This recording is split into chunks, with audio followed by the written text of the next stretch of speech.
Hey, welcome to another video. Today's video is about imposter syndrome.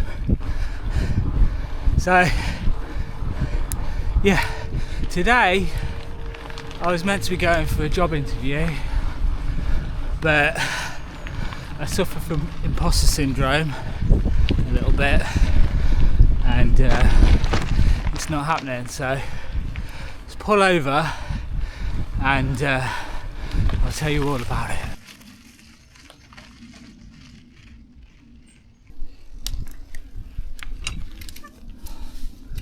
So let's talk about imposter syndrome. So I'm going to go for a ride. We're in the Peak District. It's absolutely beautiful today. We're doing a route called the 5-Dale Circuit, and it's in the sort of the white Peak District.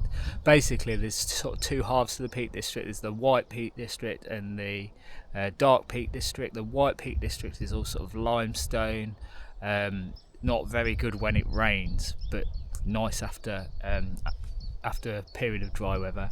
The dark Peak District is all sort of gritstone and holds up throughout the winter. We're in the white Peak District. I really love riding in the white Peak District because it's just fun, fast, and beautiful as well. So yeah, we're going to go for a ride, but while we go for a ride, I'm going to talk about imposter syndrome. So as you know, well, some of you might know, I've been out of work for about 6 months. I've been looking for a job. I took voluntary redundancy last year, and I honestly didn't think I was going to be looking for work this long. And it's been a bit of a nightmare, to be honest. And now I've got a job, but I haven't started it yet. I'm starting it in a couple of weeks' time. But it's not the ideal job for me. It's not the best money, and the hours and stuff are just not, it's just not very flexible. So last week I had 3 interviews. Yeah, so one day after the other I had 3 interviews for the same company but 3 different jobs. And yeah, one of them I was convinced I got it. The feedback, like straight after the interview had finished, the person interviewing me just said like how well it went and how keen she was on me. And then I got a phone call saying I haven't got that.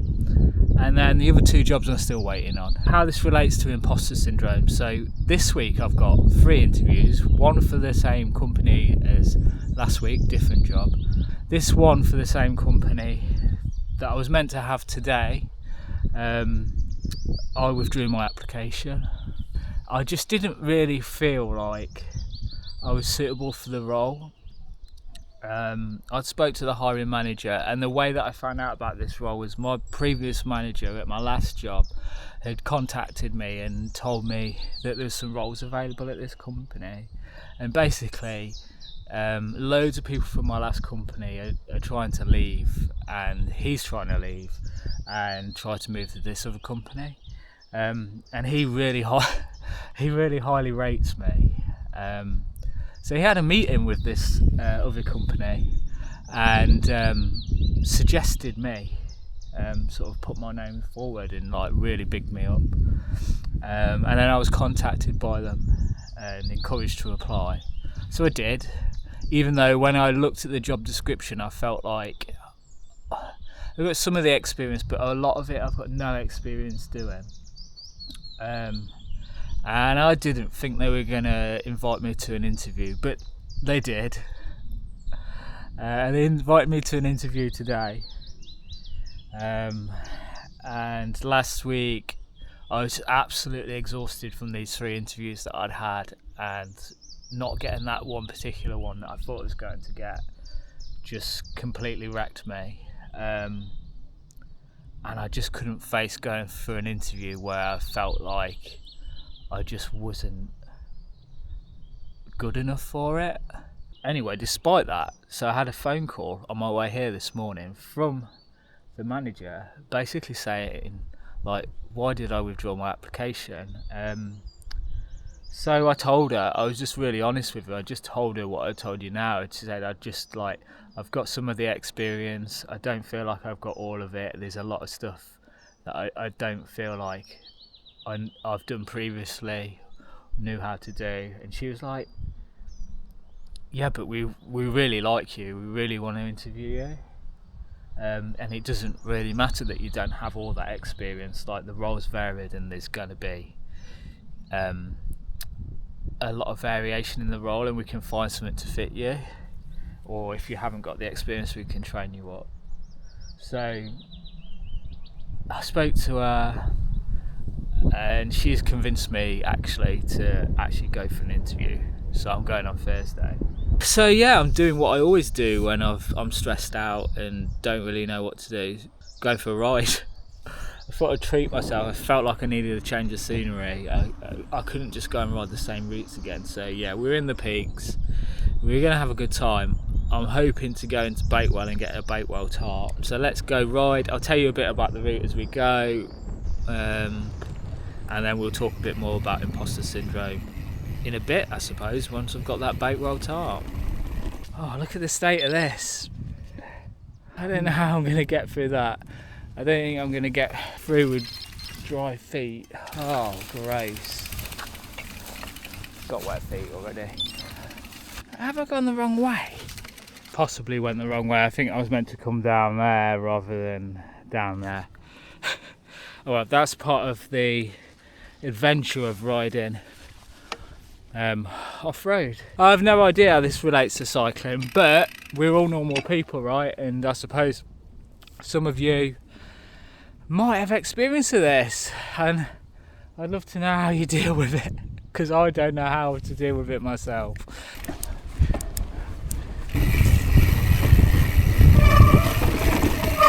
I think they should rename it to the Gate District, not the Peak District, because I've been through so many gates and I've like hardly done it. I've done like 5 miles and I think I've been through 10 gates.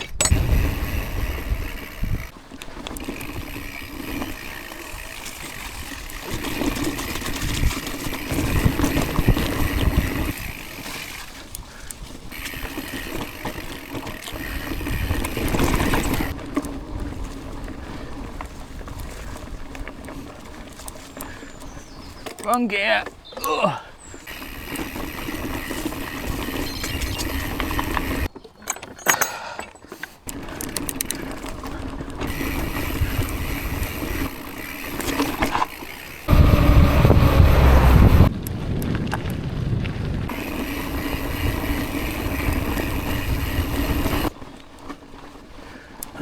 God, this is a big hill. Oh, this is a big hill. If you don't like hills, probably don't come and ride this.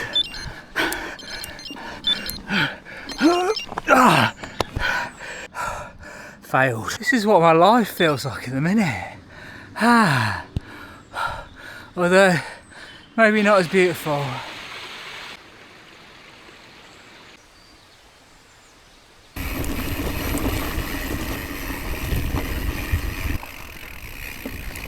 Slop.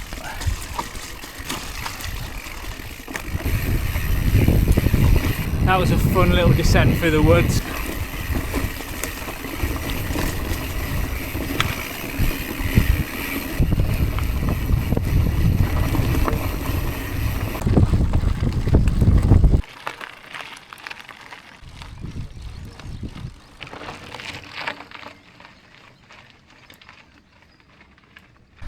So yeah, that was Chatsworth House and like the grounds around there.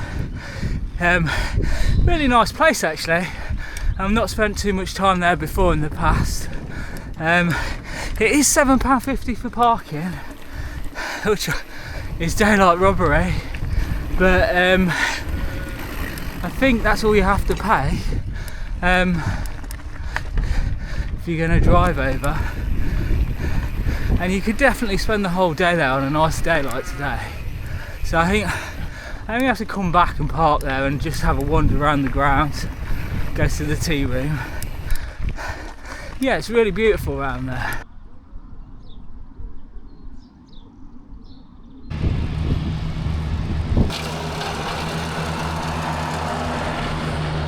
I wonder if the guy on the lawnmower had to go to an interview and answer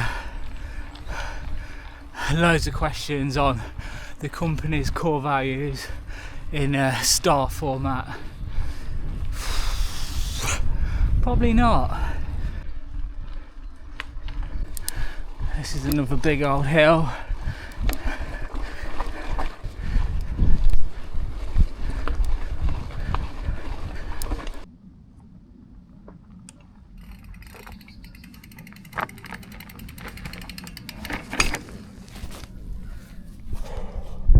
Time for some food, I think.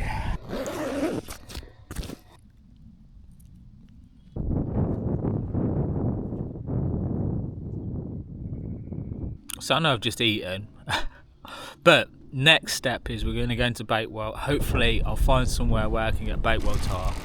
I'm always a bit like dubious about leaving my bike outside a shop or a cafe, so it's going to have to be somewhere where I can lock my bike up or I can see it. Then hopefully we can get some treats.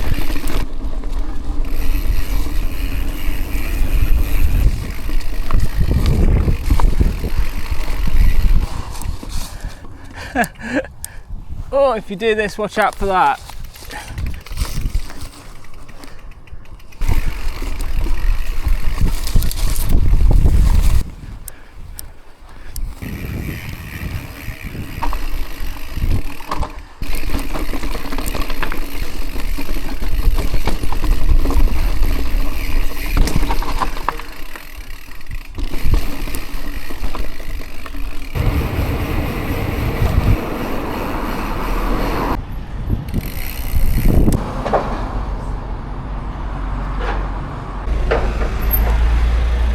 Goods. No one stole my bike either, so that's good. Right, let's go and eat them. Right, so that was Bakewell. Not a lot to see. Very busy. Got the Bakewell Tart and a Bakewell Pudding. So we're going to eat both and I'll tell you which one's best. We just stopped here by this lovely little stream.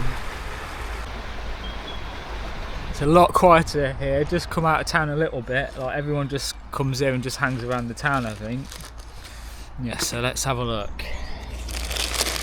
So that's a Bakewell Pudding. If I'm honest, doesn't look that great, does it?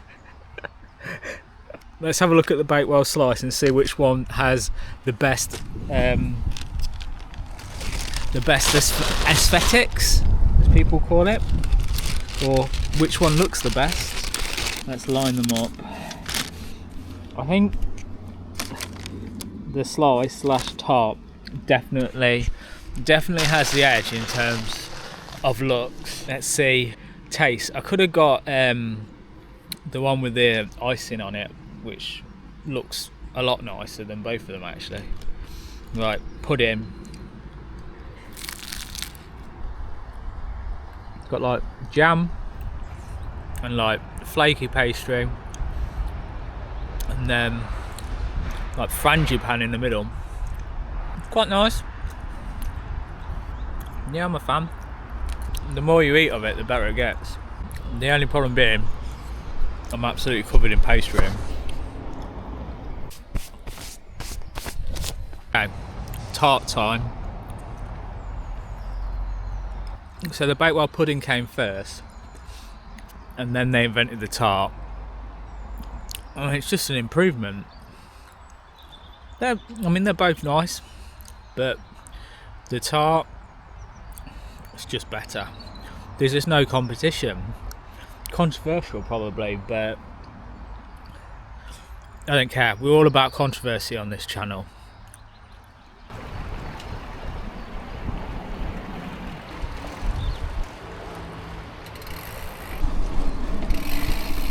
Start going down. Just spotted this, I wonder what it is.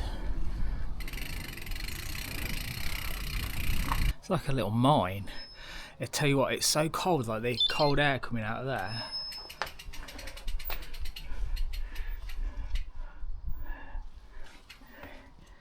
It's got like that creepy chill to it.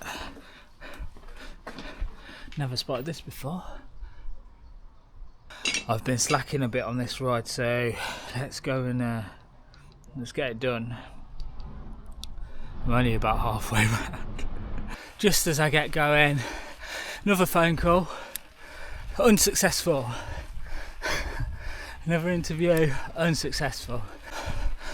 I should probably be more disappointed than I am, but maybe it's the imposter syndrome again, or maybe the imposter syndrome was right this time, but I didn't think I was going to get it. It went quite well up to the test at the end, and then I was like, nah, this is it. I flunked it. On the plus side, I've got this view to look at. It's not too bad, is it? Right, we really do need to get a move on before I need to get home before it gets dark.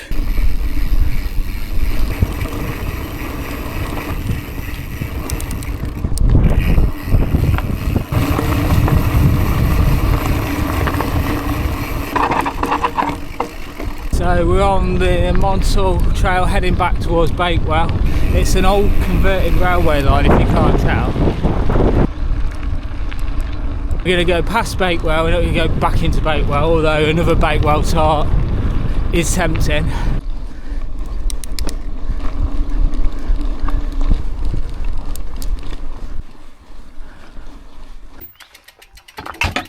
This looks interesting. Can we get up here without falling in that hole?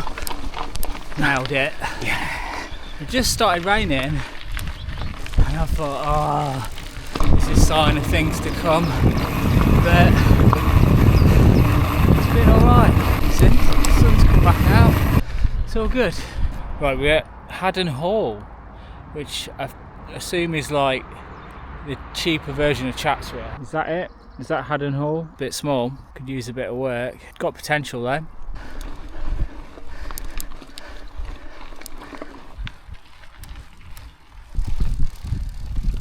Come on. Does anyone else find that grass is just the most rolling, resistant material to ride on? It's close to sand, isn't it? These little sheep. Hello.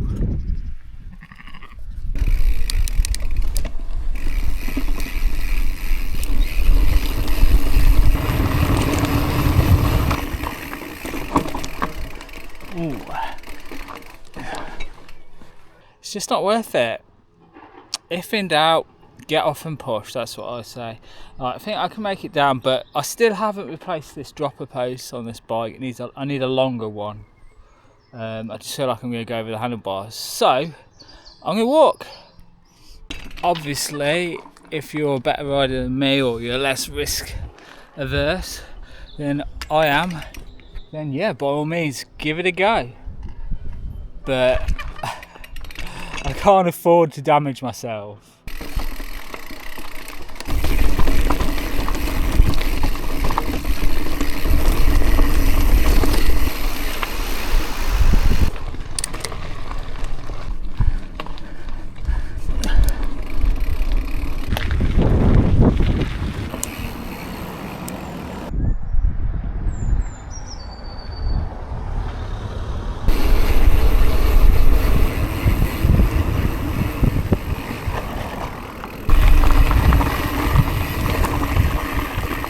Found another cave. I should probably focus on getting back to the van, but I've seen it, I can't resist having a look. I thought I could go further back, but it's just like a dead end. Anyway, nice little detour. Let's get back on the bike. I'm a big fan of these big old trees. When I see them, I know they've been around for hundreds of years, and I think, who's been in this location just sitting here looking at this tree? I mean, how old is this tree? I don't know. Probably a few hundred years old.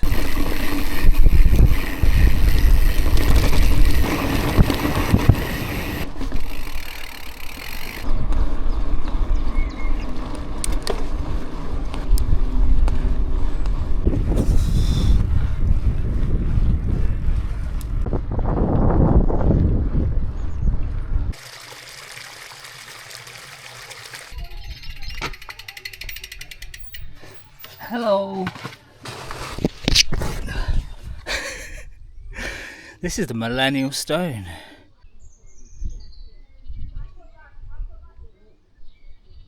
Last climb of the day.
Right, that's it. Ride completed.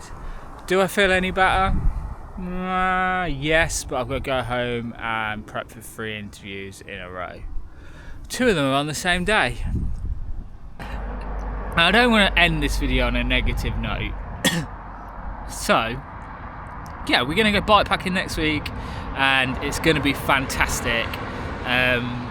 It's going to be beautiful weather and we're going to have a great time. And yeah, I'll see you on the next video. Thanks for watching. Don't forget, like, comment, subscribe. Let me know what you think about this video, your imposter syndrome experiences, Bakewell Tarts versus Bakewell Puddings, and your rides in the Peak District as well. You got any good ones? Goodbye. See you later. Au revoir.